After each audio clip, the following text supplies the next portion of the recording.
noite, meus irmãos, que a graça e a paz do Senhor Jesus esteja com todos nós. Amém. Também saudamos aqueles que estão nos acompanhando pelas transmissões da igreja, que nessa noite o Senhor possa abençoá-los, como nos abençoa neste lugar.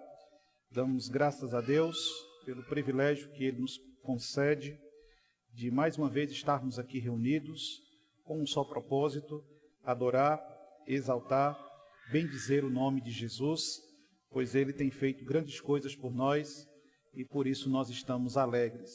Desde já, quero agradecer a Deus pela vida de todos os irmãos, que estiveram conosco ontem, hoje, todos os irmãos que se envolveram trabalhando para que essa linda festa para Jesus Cristo pudesse ser realizada.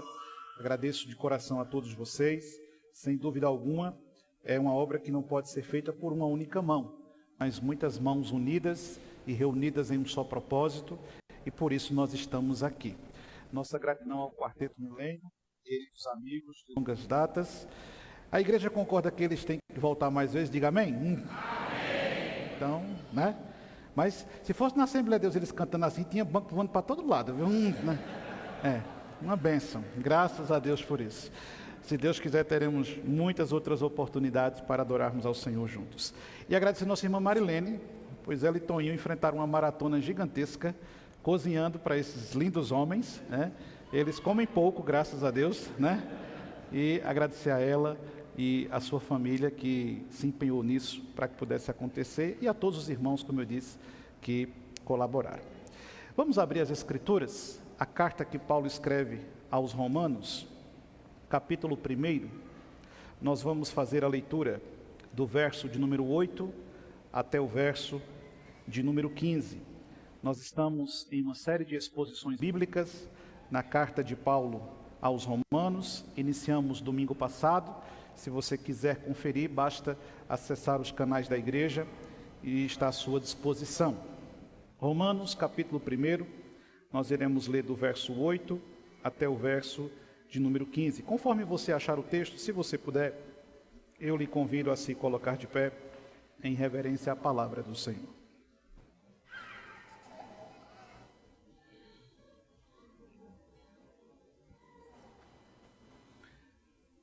Assim nos diz as Sagradas Escrituras. Primeiramente, dou graças a meu Deus, mediante Jesus Cristo, no tocante a todos vós, porque em todo o mundo é proclamada a vossa fé.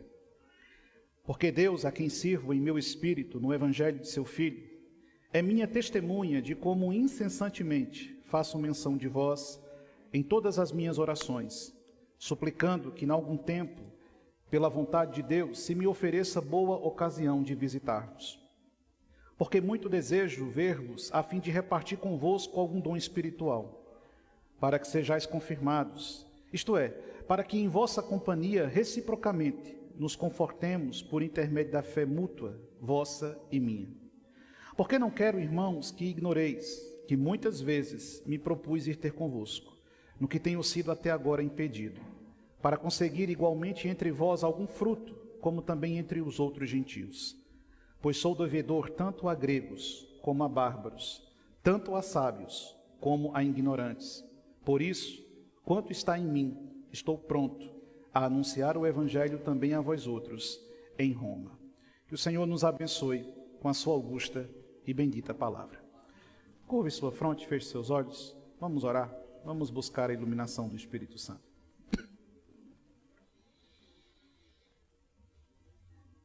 Senhor,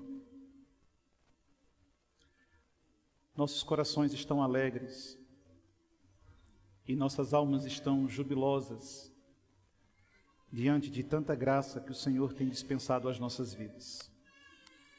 Nós não somos merecedores, não somos dignos. Não existe em nós nenhum mérito próprio que nos habilite a estar aqui diante de Ti. É por meio da misericórdia e da graça de Jesus que nós nos colocamos diante de vós. E nesse instante, Senhor, nós te suplicamos. Fala conosco nesta noite mais uma vez através da Tua santa palavra. Senhor, traz consolo ao nosso coração. Traz refrigério a nossa vida. Senhor, se for preciso, nos exorte, nos corrija, nos repreenda, mas não permita que venhamos a deixar este lugar da mesma maneira como nós chegamos até aqui. Se aqui entre nós, ou a nos acompanhar à distância, houver alguém que ainda não conhece a Jesus Cristo como o único e suficiente Salvador de sua vida, que nesta noite cadeias possam ser quebradas e pecadores resgatados do domínio da morte para o louvor e a glória do teu santo nome. Fala conosco, Espírito Santo. Nós queremos ouvir a tua voz. É isso que nós te pedimos, em nome de Jesus Cristo. Amém. Podem sentar, meus irmãos.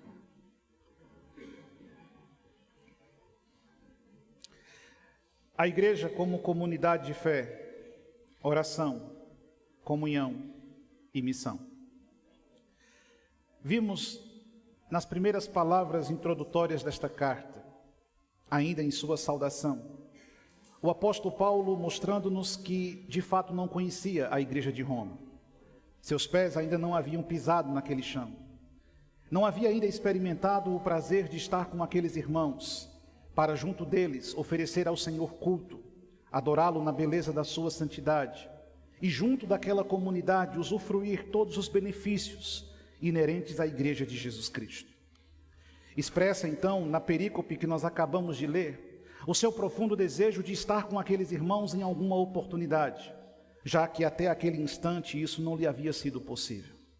O apóstolo Paulo então irá demonstrar-nos nessa seção da Escritura que acabamos de mencionar, uma profunda realidade que reflete a igreja de Cristo.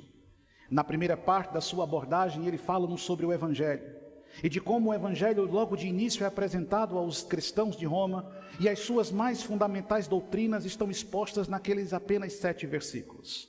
Agora ele começa a pensar a igreja, esta igreja que ele desejava ardentemente conhecer, esta igreja que ele desejava cultuar ao Senhor junto com aqueles irmãos, a fim de experimentar a maravilhosa fé operosa daqueles crentes, vivenciar de maneira tangível a comunhão que era plena no meio daquela congregação e aplicar a missão do Evangelho em sua vida e na vida daquela congregação.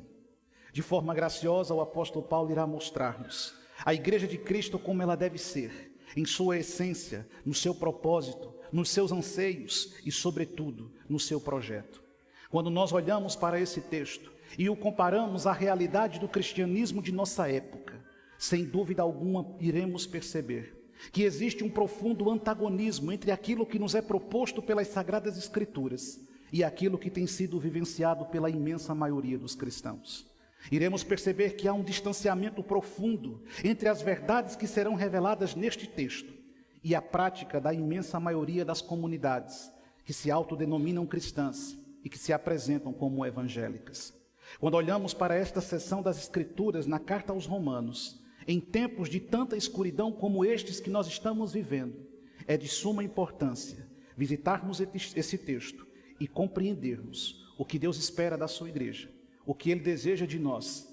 E eu tenho certeza que quando entendermos isso, não seremos a mesma igreja, não teremos a mesma postura, não agiremos da mesma forma, mas teremos nossa vida radicalmente transformada pelo poder do Evangelho nas Sagradas Escrituras. Eu convido você a deixar a sua Bíblia aberta em Romanos capítulo 1, do verso 8 até o verso 15. Percorrer esse texto com você nesta noite, a fim de compreendermos a igreja como uma comunidade de fé, oração, comunhão e missão. A primeira verdade que o texto bíblico destaca está justamente no verso 8. E o que é que nos diz o verso 8? Primeiramente dou graças a meu Deus, mediante Jesus Cristo, no tocante a todos vós, porque em todo o mundo é proclamada a vossa fé. A primeira coisa que Paulo irá mostrar-nos é que o mundo deve comentar a fé que é praticada em nossa igreja. O mundo precisa ouvir os rumores daquilo que acontece no nosso meio. O mundo precisa contemplar com os seus olhos a dinâmica da maneira como Cristo deseja que nós vivamos a nossa vida nesta terra. Mas quando nós olhamos para o cristianismo contemporâneo, nós percebemos que de fato a igreja tem sido muito comentada nos nossos dias. Nós observamos que de fato os cristãos têm ocupado o discurso em muitas bocas e em muitos lábios de norte a sul deste país. Nós observamos que realmente tem se falado muito sobre o cristianismo, mas tem se falado dos aspectos negativos deste cristianismo contemporâneo, que relativiza a verdade de Deus, que banaliza o sagrado ensinamento do Senhor, que sucumbe diante das pressões de um mundo caído, que o força e o empurra cada vez mais em direção a um abismo. Um cristianismo que anseia por ser cada vez mais contemporâneo e menos santo. Um cristianismo que busca ardentemente agradar o mundo e satisfazer as expectativas do mundo como uma empresa que lida com um público de clientela. Um cristianismo em que na maioria dos púlpitos já não se proclama a verdade de Deus em sua essência, substância e propósito, mas fala-se apenas de coisas agradáveis aos ouvidos e que amaciam o ego dos corações caídos e pecaminosos. Um cristianismo em que já não se presta um culto, mas se contempla um espetáculo. Um cristianismo em que já não se vive a prática do evangelho, mas aplica-se muitas outras coisas como ideais de vida. Quando eu olho para as Escrituras, o apóstolo Paulo diz que rende graças ao Senhor, que louva ao Senhor, que bendiz ao Senhor, pelo simples fato de que em todo o mundo conhecido, a fé daqueles cristãos era proclamada. Então o que é que Paulo está nos mostrando? Nós precisamos ser essa igreja que de fato ocupa a mídia, que ocupa os espaços, que ocupa o noticiário, não pelos seus pecados e sua perniciosidade, mas nós precisamos ser essa igreja que o mundo comenta pela fé que exerce, pela vida que tem, pela conduta que exerce, pela fé que proclama em plena harmonia com os princípios de Deus. A primeira coisa que o texto bíblico então quer nos mostrar é que de fato precisamos ter essa preocupação em nosso coração. A igreja precisa ser reconhecida, a igreja precisa ser vista, a igreja precisa ser enxergada. Ela precisa de fato sim reverter neste mundo as marcas da fé que Cristo empregou nela.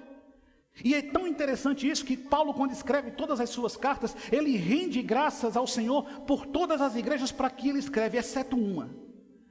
Quando ele escreve para os Gálatas, e a igreja da Galácia não é uma comunidade local, mas é um conglomerado de igrejas. Quando ele escreve para os Gálatas, é a única carta em que ele não rende graças ao Senhor, mas demonstra um espanto e uma frustração gigantesca quando ele vai dizer: eu estou admirado que vocês estejam abandonando tão rápido o evangelho que vocês receberam para abraçar outro evangelho, que não é o evangelho da cruz. E ele vai dizer aos Gálatas: eu estou perplexo que vocês estão negligenciando a sã doutrina e vocês estão abandonando os princípios de Deus para voltar a rudimentos antigos dos quais o Senhor os havia libertado.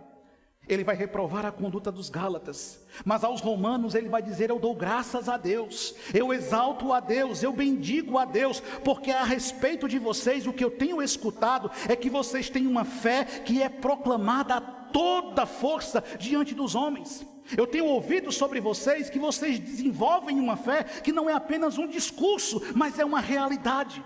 Eu tenho ouvido sobre vocês que vocês não são apenas um povo que diz seguir Jesus Cristo, vocês vivem como de fato representantes do próprio Cristo.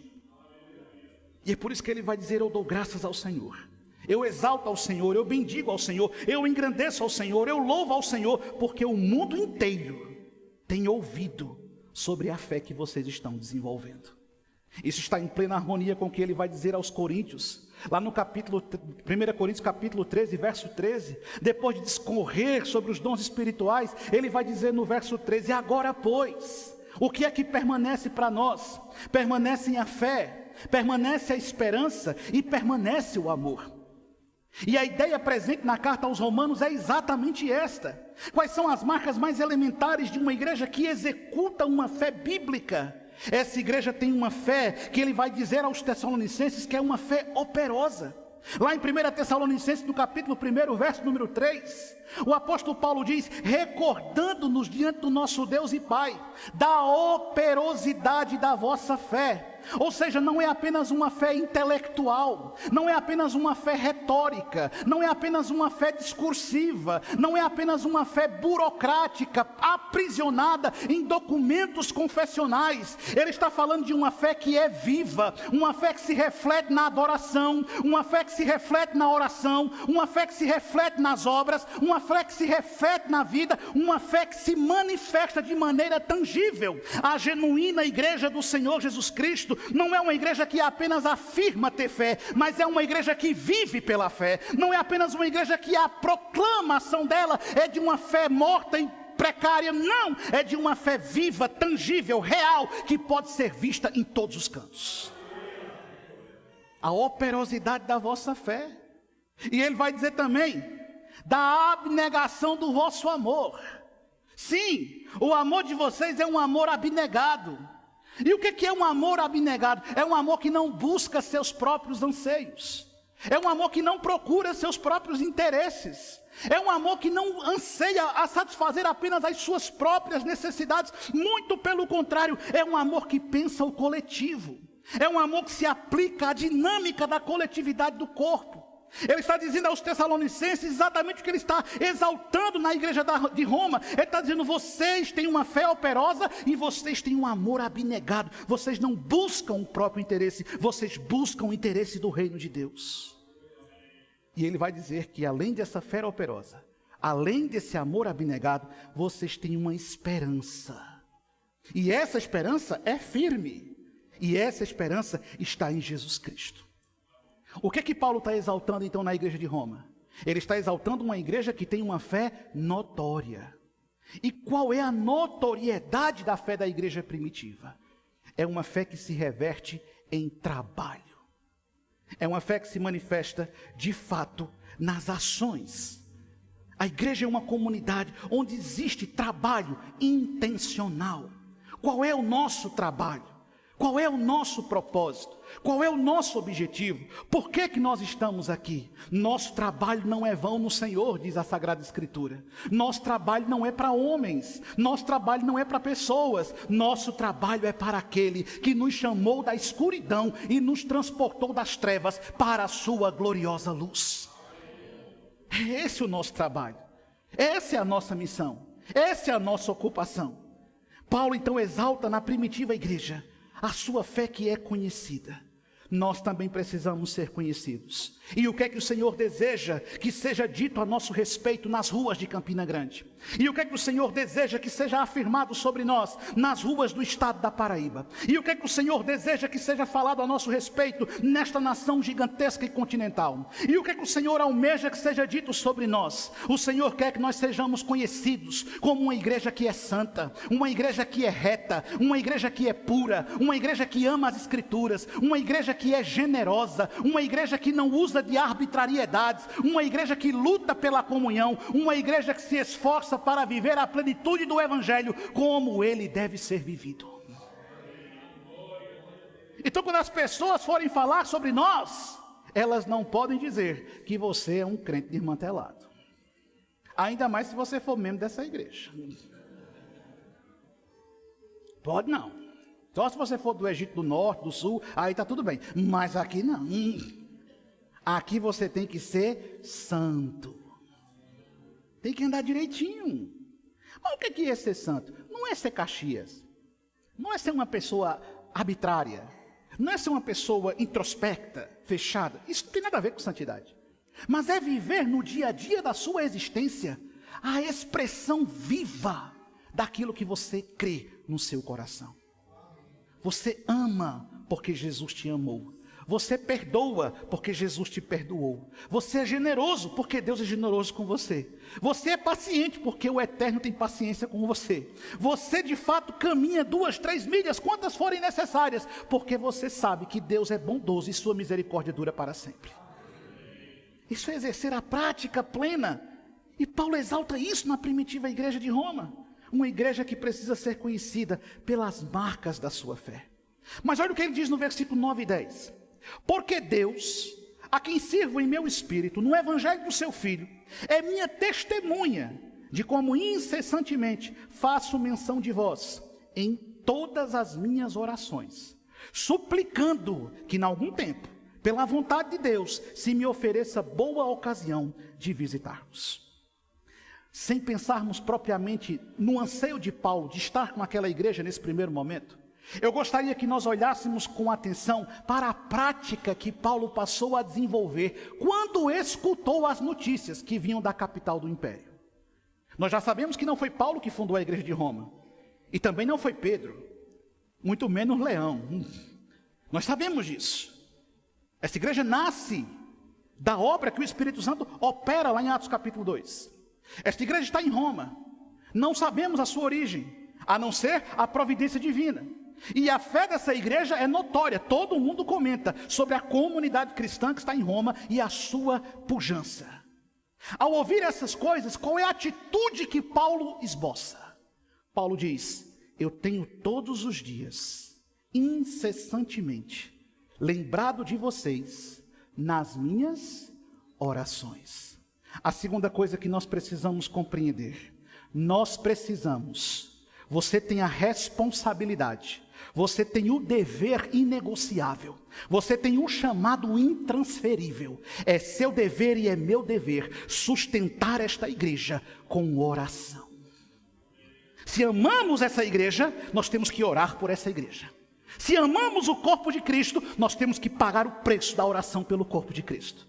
Se nós amamos aquilo que Cristo faz na sua igreja, então nós temos que nos engendrar com todas as nossas forças, para que a igreja de Cristo se mantenha firme, pois a nossa luta é constante. Nós não lutamos contra a carne e contra o sangue. Nossa batalha é espiritual. Nós não estamos lutando contra pessoas, nós não estamos lutando contra indivíduos, nós estamos lutando contra forças espirituais do mal, que querem a todo custo nos tragar. O diabo não fica feliz com uma igreja que é bíblica. O diabo não fica feliz com uma igreja que é santa. O diabo não fica feliz com uma igreja que é reta. O diabo não fica feliz com uma igreja onde se proclama o evangelho com fidelidade. Ele odeia isso, ele detesta isso. Ele se indigna com isso, então ele usará de todas as suas artimanhas e todas as suas estratégias para tentar destruir essa igreja. E os seus caminhos são diversos. E como é que nós vamos resistir?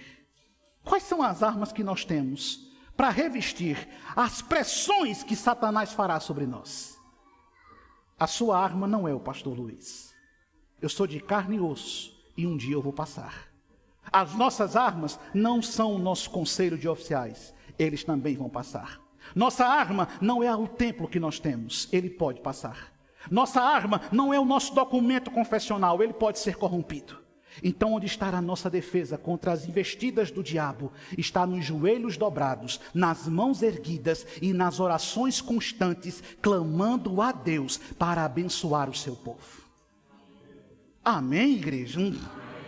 É nossa responsabilidade, é nosso dever sustentar a igreja que nós amamos com oração.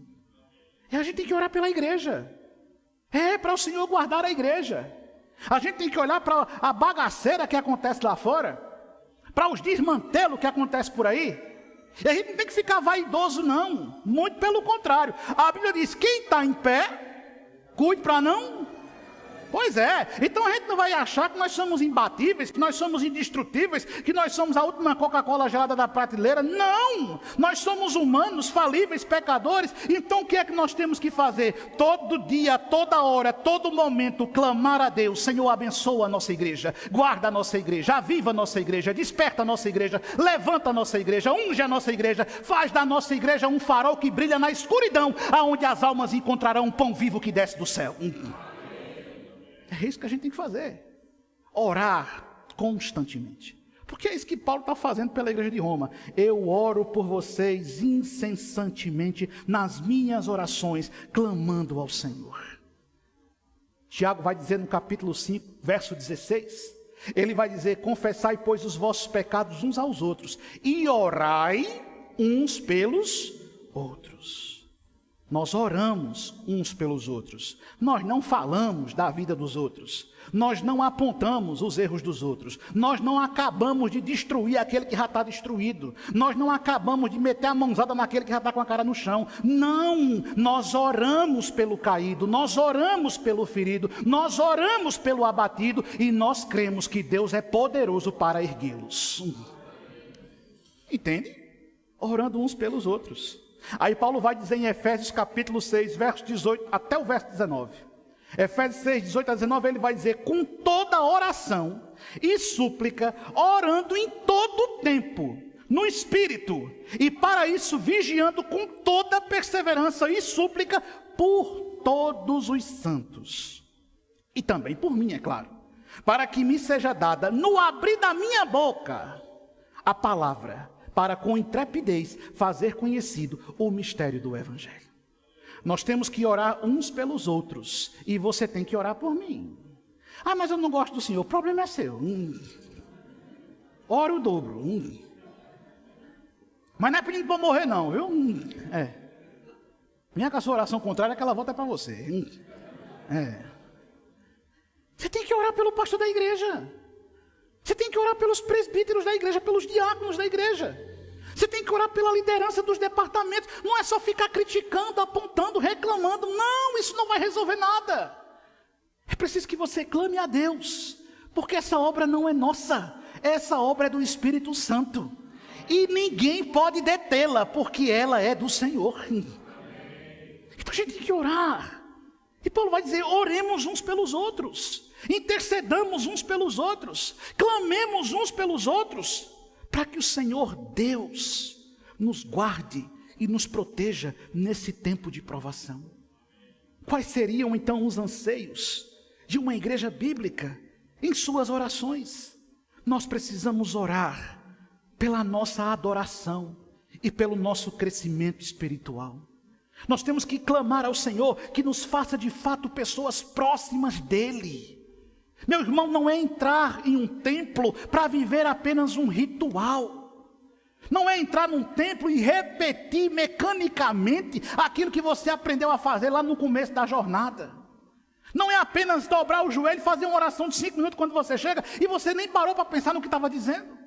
Não é apenas sentar na hora de sentar, levantar na hora de levantar, cantar na hora de cantar, orar na hora de orar. Não, não é fazer as coisas mecanicamente, não. Mas é ter o discernimento de que nesta noite você foi convidado a estar na presença mais excelentíssima de todo o mundo, a presença inaudita de Jesus Cristo.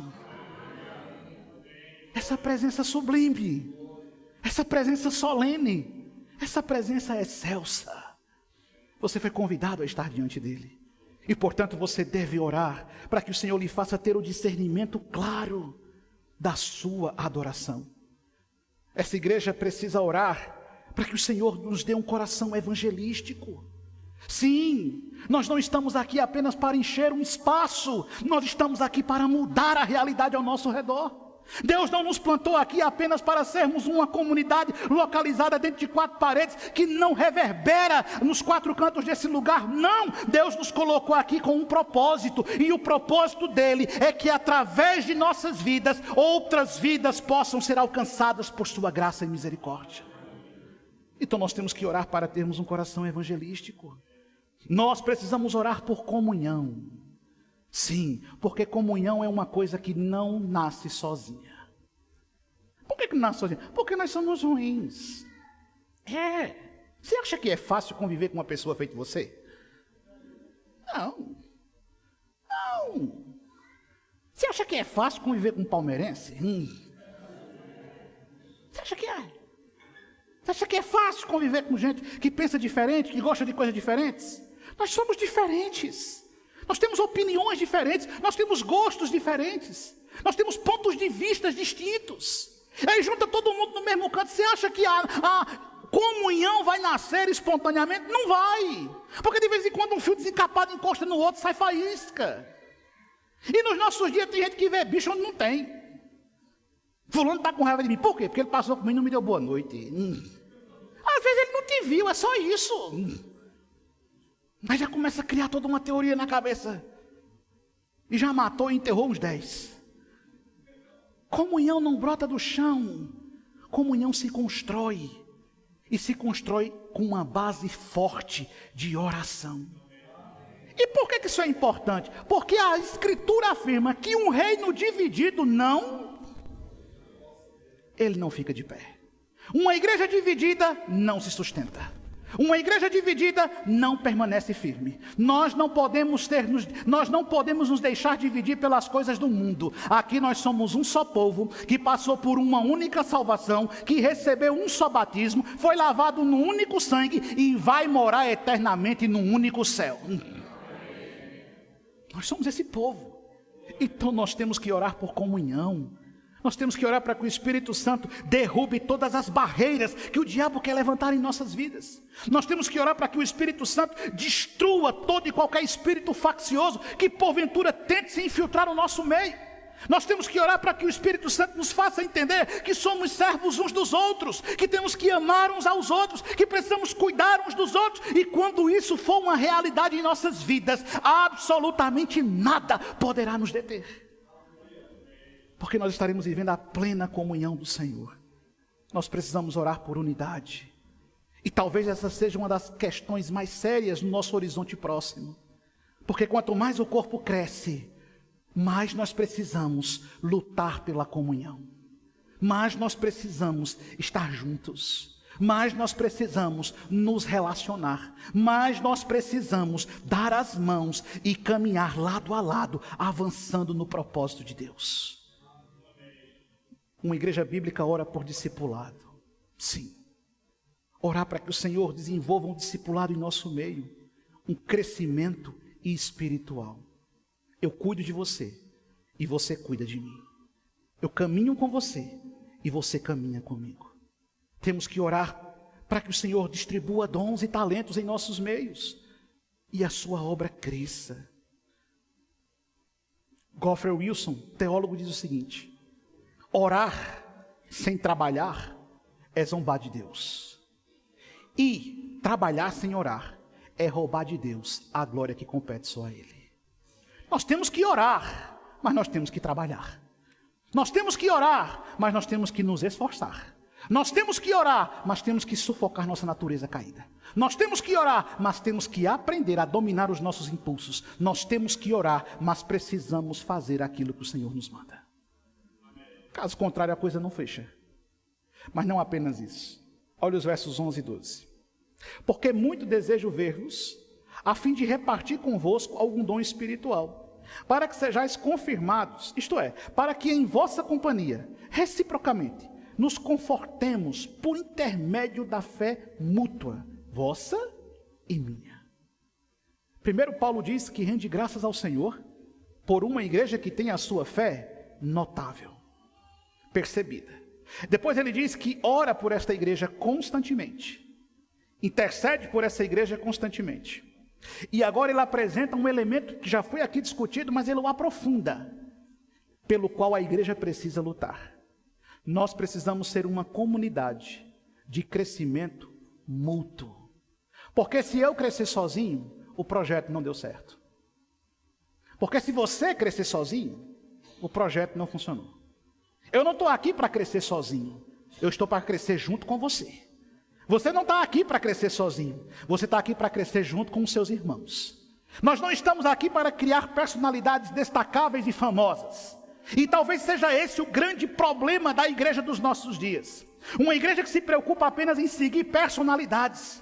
Uma igreja que se prostra diante de figuras e figuras conhecidas. Uma igreja que cria deuses próprios e cria ídolos pessoais. Uma igreja que fomenta uma indústria mercadológica que produz indivíduos que expoliam a igreja e se projetam às custas da igreja e negam completamente o elemento orgânico do corpo.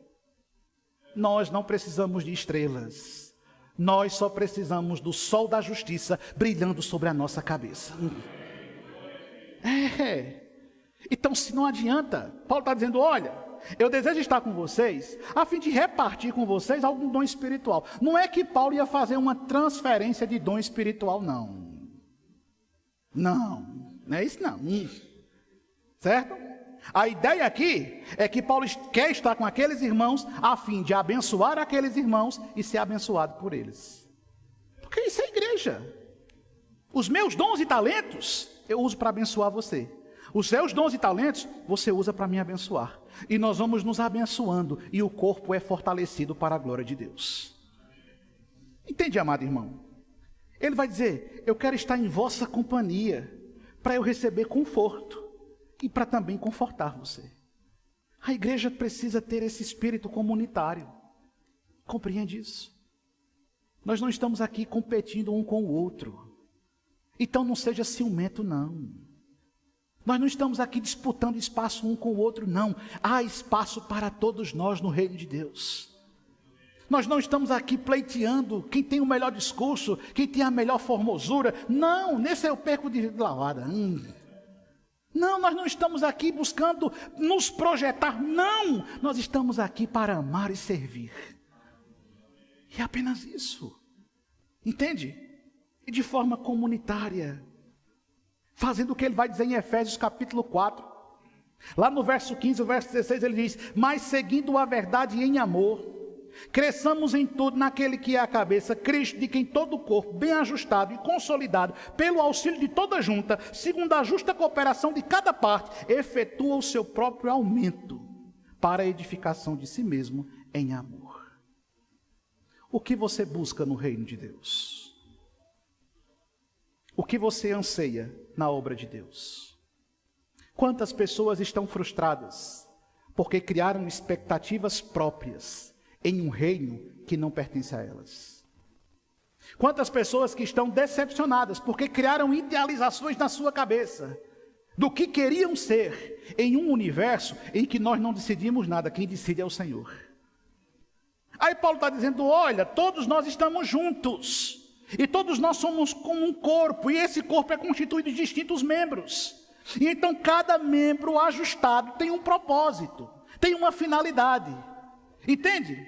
O Senhor quer usar você, mas o Senhor quer usar você aonde Ele deseja usar você. Não é você que diz aonde você quer ser usado. Não é você que escolhe o que você quer fazer. Não é você que diz o que você vai realizar. Não, é você que diz: eis-me aqui, Senhor. Se for para varrer o chão, vou varrer o chão com alegria, e vou varrer da melhor forma possível. Se for para limpar a janela, eu vou limpar de uma forma, Senhor, que ela ficará transparente e alguém remeter a cara nela, pensando que não tem nada.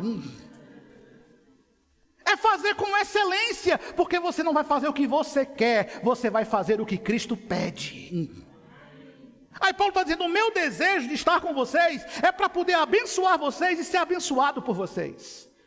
É colocar os meus dons e os meus talentos à disposição de vocês, e o de vocês à minha disposição. Compreende isso? Ele vai dizer, sabe por quê? Nesse mesmo verso 12, só que na versão NVT, é mais ou menos assim: quando nos encontrarmos, eu quero encorajá-los na fé, e também quero ser encorajado pela fé de vocês. Essa é a ideia. A gente se junta aqui para se automotivar, para empurrar você, e para você me empurrar. Entende? Mas se cada um puxar a corda para um lado, vai acontecer o quê? Ou ela arrebenta, ou a gente não vai para canto nenhum. Não. Nós caminhamos em uma mesma direção. Eu aprendi com Jacó. E tem gente que não gosta não. Jacó, quando está voltando da casa do sogro, aí ele tinha feito umas besteiras com o irmão, né? Aí ele bota um bocado de presente na frente. Meu irmão pode estar zangado, vou mandando os presentes, que é para amansar o meu irmão. Quando eu chegar lá, quem é que não gosta de um presente, né? Quem é que não gosta? Então, quando você fizer raiva ao pastor, me dê um presente para eu ficar manso com você, né? Fica a dica. Aí Jacó manda um bocado de presente. E Esaú, quando fica sabendo que ele está chegando, junta mais de 400 homens e vai lá. Aí alguém chega, o fofoqueiro, sempre tem alguém: olha, teu irmão vem aí, vem com uma porrada de homem, e agora o bicho vai pegar para o teu lado. Não quero botar medo em você não, mas ele vem com tudo. Aí quando ele chega, se abraçam, se beijam, choram copiosamente, se perdoam. Aí Esaú diz: vamos comigo. Deixa esse povo aí, vamos andando na frente para a gente conversar, para a gente bater papo, botar o assunto em dia. Aí Jacó responde: eu não posso. Por que eu não posso? Porque eu tenho aqui mulheres, crianças, idosos, animais. Eu vou no pasto do gado. Vai na frente, eu chego lá. Talvez eu demore mais, mas eu chego lá. Talvez eu precise ir mais lentamente, mas eu vou chegar lá. Vai na frente. Eu aprendi com Jacó. No reino de Deus e nesta igreja não fica ninguém para trás. Se a gente tiver que andar mais lento, a gente vai andar mais lento. Se a gente tiver que ir mais devagar, a gente vai mais devagar. Se for quase parando, não tem problema, a gente vai quase parando. Mas o que eu quero ver é todo mundo na linha de chegada. Não fica ninguém para trás. Não fica. Ai, mas eu não tenho paciência. Tome xarope de maracujá que deixa você de boa. E acabou. Não tem conversa. Não pode ficar ninguém para trás. Isto é igreja. Isso é corpo de Cristo. Isso é irmandade. Isso é comunhão. Isso é ser o povo de Deus. Nós não podemos abandonar ninguém. Nós não podemos deixar ninguém. Ah, mas me fez raiva. Não importa. Mas pecou. Nós não somos o povo que mata a alma. Nós somos o povo que apresenta aquele que ressuscita a alma caída. Entende? Levanta. Vamos. Se ergue. Vamos avançar mais um pouco. Vamos insistir mais um pouco. E nós vamos puxando um ao outro. Aí Paulo vai dizer em Romanos, de maneira clara, eu quero estar com vocês, para poder experimentar a bênção de viver com vocês, abençoar vocês e ser abençoado por vocês. Verso 13, porque não quero, irmãos, que ignoreis, que muitas vezes me propus ir ter convosco, no que tenho sido até agora impedido, para conseguir igualmente entre vós algum fruto, como também entre os outros gentios. Paulo está deixando claro que na igreja de Roma não há apenas judeus, mas há muitos gentios. É uma igreja majoritariamente gentílica. E ele deseja estar com aquela igreja pelo um simples fato. Ele foi chamado por Jesus Cristo, como nós vimos no início de Romanos, para pregar a um povo específico. Que povo? Os gentios. Então ele quer estar na igreja de Roma, ele quer pregar aos cristãos de Roma, mas ele diz, olha, eu durante muitas vezes tentei estar com vocês, planejei, me organizei, me propus, mas nunca consegui. Alguma coisa acontece, a providência divina me impediu de ir até vocês. Ele não explica as circunstâncias. A gente não sabe se foi falta de recurso financeiro. A gente não sabe se era um problema de saúde. A gente não sabe se era a logística daqueles dias. A gente não sabe se era o trabalho inconcluso no Oriente. Não se explica isso no texto. Mas o fato claro do texto é que Deus o impedia de concretizar o objetivo de ir até a cidade de Roma para estar com aqueles irmãos. E então me perguntei por quê que o Senhor fez isso. E quantas vezes não é essa a indagação que eu faço e você faz? Quando os nossos planos dão errado, quando os nossos sonhos se frustram, quando os nossos objetivos não se concretizam, quando as nossas idealizações não se realizam, aí nós perguntamos, por que, Senhor? Será que o ímpio é melhor do que eu? A gente faz igual aquele salmista. Será que tu te agradas do iníquo e tu penalizas o teu servo? Por que, Senhor, que o mal prospera e o bom não avança? Por que, Senhor, que os objetivos daquela pessoa ímpia dão certo e os meus não dão? Quantas vezes nós fazemos isso? E talvez Paulo tenha feito isso. Porque Deus o impedia de ir até Roma? Porque Deus não permitiu e diversas circunstâncias não garantiam a ele êxito nesse propósito. E eu só posso chegar a uma conclusão, me acostando a outros que vieram antes de mim. O objetivo de Deus, impedir Paulo de pisar em Roma, é porque se ele tivesse ido até Roma, estado com os cristãos de Roma, usufruído essa comunhão bendita da qual ele ouvia falar, algo terrível teria acontecido. Algo trágico teria acontecido. E o que seria? Nós não teríamos a carta escrita aos romanos. Nós não teríamos este diamante na escritura. Porque se ele vai até Roma, ele não precisa escrever para Roma. Se ele conhece os romanos, por que escrever para eles? Mas Deus o impediu para que ele sentasse sobre a sua escrivania e na ponta de sua pena e a tinta à sua disposição, inspirado de forma verbal e plenária pelo Espírito Santo, e escrevesse esta magnífica obra da fé.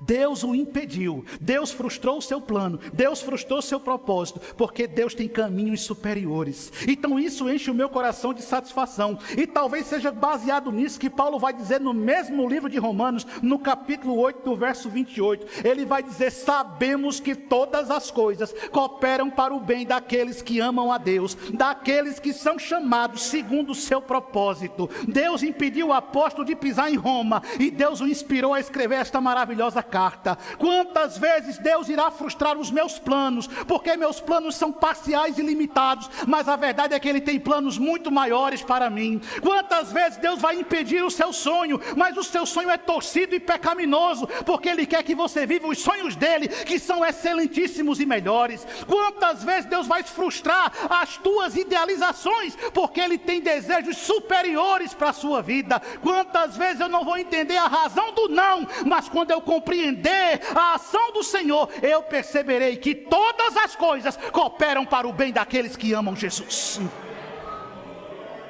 Sim, a minha derrota, a minha perca, meu sofrimento, minha angústia cooperam para o meu bem quando eu amo Jesus. Eu não pude estar com vocês, mas ele escreve essa maravilhosa carta. Ah, irmão, não deixe que a sua língua sucumba à tentação da murmuração. Não. Quando as coisas começarem a fugir do controle, não murmure, não. Não. Exalte o nome do Senhor. Aí ele vai dizer no verso 14 e 15, a gente caminha para o fim. Pois sou devedor, tanto a gregos como a bárbaros, tanto a sábios como a ignorantes. Por isso, quanto está em mim, estou pronto a anunciar o evangelho também a vós outros em Roma. Paulo agora vai concluir o seu raciocínio nessa perícope, mostrando-nos que nós, assim como ele, devemos amar a missão, mas precisamos nos tornar parte integral dessa missão. Não basta nós amarmos o evangelho, nós precisamos viver o evangelho. Não basta nós dizermos, precisamos pregar aos perdidos, nós temos que ir até os perdidos. Não basta nós dizer, tenhamos compaixão dos aflitos, nós temos que estender a mão da misericórdia para o aflito. Não basta dizermos, precisamos influenciar o mundo, nós temos que viver como sal da terra e luz do mundo. Paulo vai dizer, irmãos, eu sou devedor, o Senhor me chamou e eu estou aqui para pregar tanto para os gregos que são intelectuais, como para os bárbaros que vivem longe dos limites do império, em tribos, em comportamentos estranhos à nossa cultura. Eu sou devedor tanto aos sábios, mas também aos ignorantes. O que é que Paulo está dizendo? Eu tenho que pregar o evangelho para o doutor, mas eu também tenho que pregar o evangelho para o analfabeto. Eu tenho que entrar e sentar na mesa do rico, mas eu também entro e sento na mesa do pobre. Eu tenho que ir no palácio do melhor bairro, mas eu também entro na mais simples choupana da região mais periférica. Ele está dizendo, eu estou aqui para proclamar o evangelho, e onde houver uma alma que necessite da graça, os meus lábios devem estar prontos para se abrir, a fim de proclamar o ano aceitável do Senhor. É ser uma igreja sem barreiras, pois Jesus disse em João capítulo 20, verso 21, assim como o Pai me enviou, eu estou enviando vocês também. Sejamos uma igreja missionária, sejamos uma igreja que ocupa todos os espaços, sejamos uma igreja que se entranha em todos os lugares, e onde Deus nos colocar, falemos da graça e da misericórdia do Senhor. Falemos da sua bondade, do seu amor, da sua compaixão. Portanto, meus irmãos, o que é que nós aprendemos em Romanos capítulo 1, do verso 8 ao verso 15? Aprendemos uma fé que deve ser testemunhável, visível. Aprendemos que precisamos sustentar nossa igreja com oração. Aprendemos que a comunhão deve ser o nosso propósito diário, e nada que tente corroer essa unidade pode ter força no nosso meio. Aprendemos que existe uma missão e ela foi confiada a cada um de nós. Essa é a identidade da igreja neotestamentária, e é por isso que a verdadeira igreja se revela quando sua fé é testemunhada no mundo, sua vida é sustentada pela oração, seus membros se edificam mutuamente na comunhão e todos se comprometem com a missão sublime de anunciar Jesus Cristo. Que Deus nos abençoe em nome de Jesus. Curve sua fronte, feche seus olhos.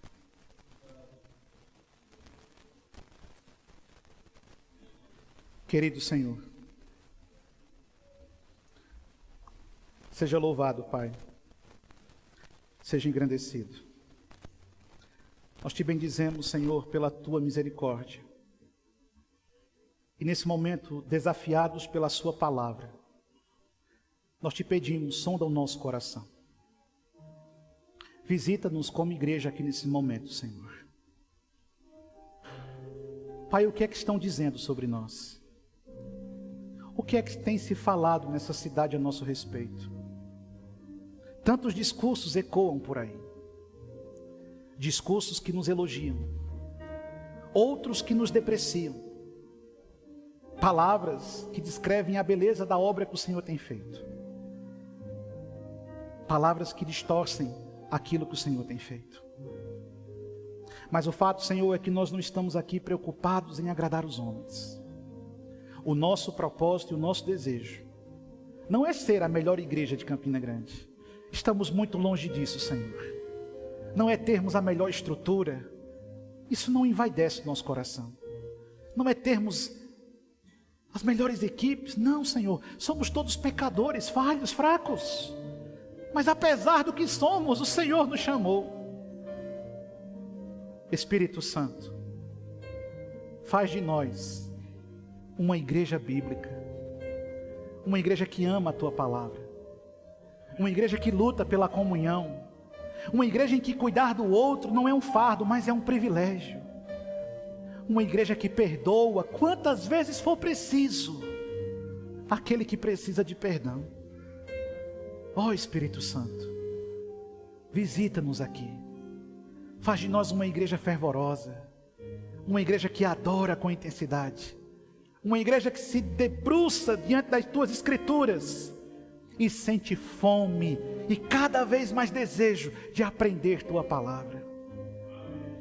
Ó Espírito Santo, distribui os Teus dons em nosso meio.